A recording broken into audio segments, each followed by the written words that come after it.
Just finishing up here at the aquarium co-op. It's about time for me to get my tools loaded up and head home. It's very noisy in here. I have all the fans on because I don't want to forget and leave them off if when I head out. But I love Ammania gracilis. I'm super stoked to get some more and put it in my aquascape. What do y'all think?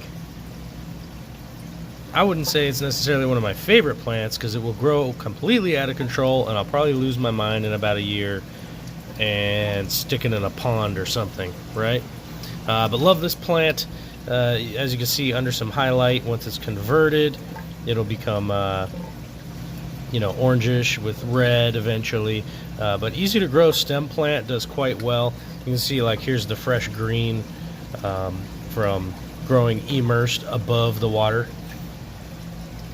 And lovely plant. I always have a good time growing this plant. Realized I didn't have any, and so I asked if Mr. Corey there, if I could, grab a couple, if they're not like spoken for.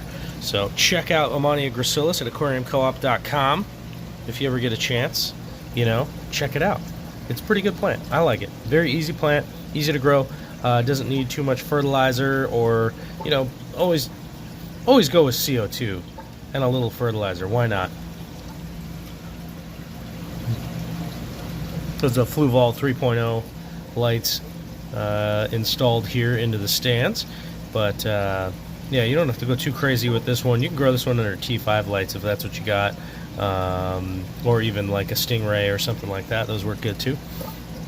But, yeah, pretty low demand plant. Pretty easy to plant. Pull it out of the pot. Remove the rock wool and stick it into the substrate. I know a lot of people have been having issues with the stem plant stuff, getting them planted. Maybe you're just not as adept with the tweezers yet. I know I'm confident that you will with practice, but maybe not just yet. And so I recently was talking about it on the live stream on Monday. You can actually use a little plant weight. What I like to do is cut them down into half and then wrap them on the very, very end of the stem and use that to hold it into the substrate if that's something that you need to do. I know some people out there just plant the pots. I really don't recommend doing that. You never really know what's in the rock wool.